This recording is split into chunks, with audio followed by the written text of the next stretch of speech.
సర్వేశ్వరా, ప్రళయకాలంలో ఏర్పడి ఉన్న పద్మంలో నేను జన్మించాను.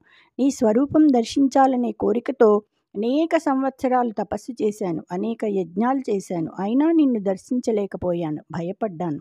అలాంటి నా యందు నీకు అకారణ దయ కలిగి నాకు సర్వలోకాలకు నమస్కరింపదగినది, ప్రసన్నమైనది, కోమలమైన ముఖపద్మంగల నీ దివ్య మంగళ సుందరమూర్తి దర్శనం కలిగింది. భక్తుల ఆర్తిని పోగొట్టే స్వామి నీకు నమస్కారం అని బ్రహ్మ మళ్ళీ ఇలా అన్నాడు. కమలనైనా, నమస్కరించే వారికి ఇష్టుడవైన నీవు జ్ఞానబలంతో ఈ లోకాలనన్నింటినీ సృష్టిస్తావు. వరదా, నాకు అలాంటి సృష్టి జ్ఞానం ప్రసాదించు.